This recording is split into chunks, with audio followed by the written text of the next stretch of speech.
Well, hello everyone. My name is Candice, and I am a career educator from the University of Toronto's Career Centre. And I've been asked here to speak to you all about different career opportunities that will be available to you once you finish your political science degree 3 or 4 years or however many years down the road. And I'm excited to be here because at the Career Centre, when I meet with students one-on-one, so often this is the question that students are asking me. And often they come in sort of the last semester of their last year asking me, what can I do with a political science degree? And I tell them about a bunch of stuff, and they're like, darn, I wish I had heard about some of these resources a little bit earlier. So it's pretty cool to be invited to an event like this. Now, I have to be honest, when people ask me, what can I do with a political science degree? I have good news and I have bad news. And the good news is that you can do whatever you want with a political science degree. And the bad news is you can do whatever you want with a political science degree. Now, the difference between whether or not this is good news or bad news often depends on the student sitting in front of me. And it depends on what they have done throughout their degree, how reflective they've been on what they've been doing in their coursework. Those who have been involved, really thought about how they went about achieving their degree, tend to have some ideas, some career opportunities front of mind. But for those who haven't really put too much thought into this can be a really anxiety-provoking piece of news. And I just wanted to back this up because people are like, can we really do anything with a political science degree? So I inserted this infographic, and it was developed by a team at Williams University in the States. And you can barely see it, but there's a bigger image on the next slide. But these are all the courses that they offer, all the degree programs that they offer. Economics, political studies, or political sciences here, history, cultural studies, and then these are all the careers on the right-hand side. Now, to develop this infographic, they actually surveyed, it was 15,600 alum, and asked them, what did you do with your degree? So on the next slide, we can see, I sort of tried to blow it up so you can see it a little bit better, but for the political science students, they went into absolutely every single field that this study was surveying for. So you can see there's banking, consulting, insurance and management, education, law, government, writing, arts and entertainment. And so when I say that you can do whatever you want with your political science degree, I'm not lying. You can even go into technology or engineering. But as you're moving forward, something to think about to help make that decision as to what career opportunities are best for you is to make yourself aware of the resources available to you here at U of T that can help you navigate some of these career options. And so to start, I wanted to go over who's at the Career Centre and what they do and how they can help you start to navigate what career opportunities are best for you to think about exploring and pursuing. So first we have our career education team, which includes me and 5 others. We're the career educators who meet with students one-on-one and run workshops to help with skill building, like resume writing, but to also help with answering those questions. What am I supposed to do with my life? We have one workshop called The Story of Me that goes over that quite well. And so that's one of the things you can think about doing throughout your 3 years. We also have a fabulous career exploration team. So once you've done some self-reflection and you've thought about what you might want to explore, it might be good to look into some of these programs. The career exploration team, they've pulled on a number of alum who are willing to meet with students to talk about their career path and how they navigated that transition from school to the career that they're in. Is anyone in here taking, I think it's POL 224 or POL 214? It's Canada in Comparative Perspectives or Canadian Politics. Anyone? Yes, yes, okay. So one thing you might want to look into is our career exploration team offers an Explore It program. They pulled alum from that course who are willing to meet with you to talk about their career path. So it's a great way of learning about different opportunities that are available to you.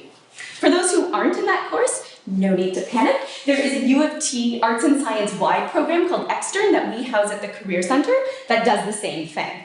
And it's a really great, nice, casual way to get to meet people who were where you are and are now working in different fields. Lastly, we have our employment relations team.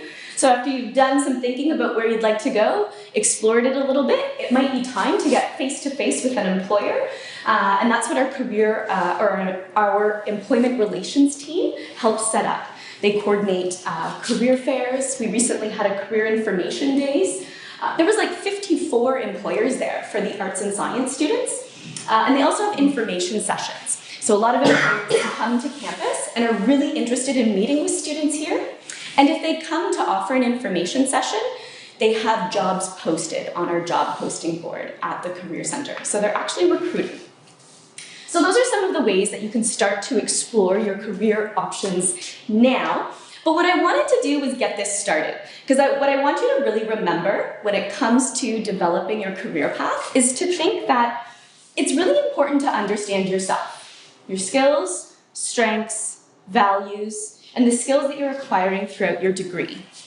That's the number one thing to keep front of mind. The second thing is to really take advantage of some of these things and explore those opportunities available to you to see where the best fit is. And we have a few activities that I'm going to go over to help get that started today. So to start, I wanted to ask if there was a volunteer who would be willing to share with the group everything they've ever wanted to be from the day that they can remember. From like, you know, your first memory, maybe you were 3, but maybe someone who has like about maybe 5 to sort of 10 careers in mind that they've thought about throughout their life. Anyone? Yes, amazing, thank you. What's your name? Hivda. Hilda? Hivda. Hivda, thank you so much. Okay, so what have you wanted to be since the day you can remember? Okay, so in kindergarten, I wanted to work at a gas station. At a gas station, of course you could. Gas station attendant. That is the first time I've heard that, actually. Amazing. Okay, gas station employee, cool. And then I wanted to be a firefighter. Firefighter, of course you did. Okay, firefighter, awesome. You wanted to just slide down the pole, I get it. You were like the best kid on the playground, and so transferable skills. Okay. And then a scientist. A scientist? Any type of scientist? Okay. I just wanted to conduct Scientist? I can't spell today. Scientist. You just wanted to conduct experiments? Yeah. Okay. Good. And then a teacher. Okay. Teacher? Any type of teacher? No. Okay. I was still pretty young. So. Yeah. Cool. So we got a long way to go. Yeah. And then a lawyer. A lawyer. Okay. Cool. And then a judge. Okay.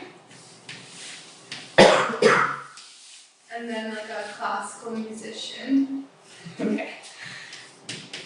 Classical musician. Awesome. Any particular instrument? Alto sax. Okay. You play the sax? Yeah. Awesome. Okay. And then like a diplomat, ambassador. Okay. And now I don't know. And now is a big question mark. Okay. And now this is when I need everyone's help. So if we were to look at all these careers, what themes come up for you? What kind of skills are required for, if not all, most of these careers? And what kind of maybe values would someone have if they're interested in pursuing this lot of careers? Yeah? Definitely people skills, like strong. Okay. Would you say you have some people, you like interacting with people skills? You have, sure. Is that people skills are important and that maybe you like interpersonal skills? Maybe? Cool. So working with people. Yeah? Anything else people see? I'm asking you to use your like synthesis skills or sort of analytical skills.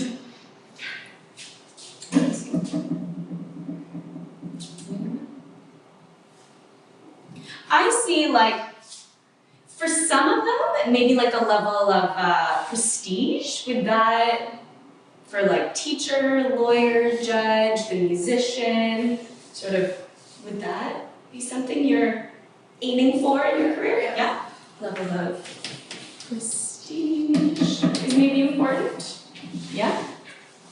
Anything else people see? Yeah? It seems like a lot require like the application knowledge. Okay, awesome. Very cool. So applying your knowledge. So careers where you're taking what you've learned and actually putting it into application. Is that something that's important for you? Yeah? Cool. Applying knowledge. Cool. Especially, yeah, the teacher, it's awesome. Anything else people see? I'm trying to think of what I see. There is the helping people kind of aspect, interacting with others. Experiments, teacher, lawyer, judge, classical musician. A bit of like discovery maybe? Would that be important for you? Like discovering new things? I see that with like teacher, lawyer, scientist, maybe firefighter, not maybe discovering fires, maybe. Is that important for you? Sort of like discovery in whatever you're doing? Cool, okay. We will stop there because I want to give you a chance to pair up and do this with your partner. And I want to do this because even though you've all ended up in political science, when you think of what brought you here, or when you think of what's important for you, when you think of what skills you're using to get through this degree, it's different from the person beside you. And that may help to define which career path is important for you. Depends on what's important to you, your values, and it depends on what kind of skills you'd like to use and have. Okay? So you can partner up and list everything you've ever wanted to be since the day you can remember. We'll do that for like 4 minutes.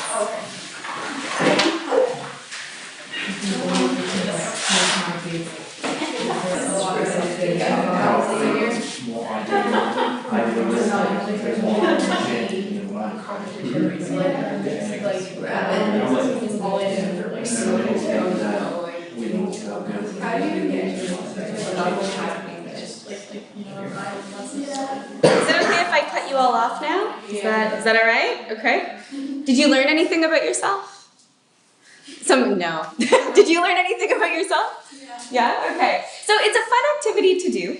And what I'd like to do now is move from that into another sort of thought activity. So something when I was going around the room that came up quite a bit was aspirations to be a lawyer.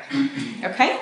So if we think about what skills a lawyer has or needs to succeed, what kind of skills come to mind? Like what do they need to do? What do they need to be good at? Arguing. Arguing, yes. Arguing. Persuasively arguing. Yeah. Right? Like not just arguing, losing your cool, but maybe persuasive arguments. Cool. Okay. Yeah. Being able to find like the important bits of like a very large amount of information. Okay. So find important bits. That may be some maybe informed analysis is maybe how I'd word it on a resume. But yeah, informed analysis. Cool. Any other things? What else does a lawyer need to do? Observation skills. Observation skills. Cool. Could you explain that a bit? I guess sort of piggybacking off the previous point, knowing what's important, but keeping in mind everything that could be important. The possibility of importance can be just as important. Wow, that's so also being able to develop logic maybe is important because then you have to make sense. So developing logic or understanding logic, developing logical arguments, forms of logic, cool. Observation skills to sort of put together a good argument, cool. Other skills? People skills. People skills? Yeah, interpersonal skills, people skills. Cool. All right. So let's pause there. Let's think about this first one, like persuasively arguing. How are you in your political science courses? Does anyone have a syllabi with them or anything? No, it's okay. Just use your imagination. How are you developing persuasive arguing skills? What do you do to develop that skill? Yeah? Writing essays. Writing essays, totally. So the essays that you have to write, and there are a lot of essays in political science. You get a lot of practice communicating, refining your arguments. You get some feedback on that too, right? So throughout this degree, arguing persuasively through essays, you will be acquiring that skill. Cool. Any other ways that you develop this skill in some of your courses? Is there any presentations that are required? We have to present like your ideas and whatnot. Might not be totally arguing, but presenting your ideas. So maybe through presentations this comes up a bit. Cool. Awesome. What about finding important bits? What kinds of things are you doing throughout your degree to find important bits? From our readings, we should have the skill to be able to find common themes and common information that strikes us important. Totally. So being able to summarize your readings, all the readings that you have to do, you have to choose to pull out the important bits. Sometimes you should do all your readings, but you also have to know what to pay attention to, what not, what's important, be able to study efficiently and whatnot. So totally, all the readings that you're going to be doing demonstrates your ability to find the important bits. Cool. All right. So I wanted to do this to show you that what you are doing in your courses does tie to the careers that you're interested in exploring. When I was looking up the skills that political science students acquire, I came up with this lovely list. Now, I don't know if they apply to you all. This is where that piece about knowing yourself and reflecting on how you're getting through your degree is really important. Because to be able to communicate skills in a compelling way to an employer, you need to be able to attach a bit of a story to it, if that makes sense. But it is important to think about what you're developing and how, because an employer or people out there, they're not going to understand the skills you've developed just because they see a political science degree. You're going to have to think about how to persuasively communicate the skills that you've acquired to people as you're navigating the working world. What I also wanted to do is back up what I'm saying. Soft skills are important, the skills you're acquiring throughout your degree, by some data. There was a bunch of chief executives asked, what are they looking for when they're evaluating entry-level hires? And they want people who are able to build relationships, who have people skills. Right? You can think, are you doing that in this course? Is that something you're building? They also want people who have strong communication skills. Without a doubt, political science students, you're writing a lot of essays. You're developing those skills. So I wanted to start with that, to think about, who are you? What's important to you? What skills do you have naturally? What skills are you building in your degree? And how does that connect to different careers out there? Because you have opportunities within all of these industries and many more, but it's using these 3-4 years to find that perfect fit. So some takeaway messages: your political science skills matter. How you communicate them matters more, so be reflective as you're going through your degree. What are you acquiring? Does it fit with the career aspirations that you have and that matter to you? How can you strengthen that? And take this time to participate in programs like Explore It and Extern to explore those fields that are of interest to you. And that is all.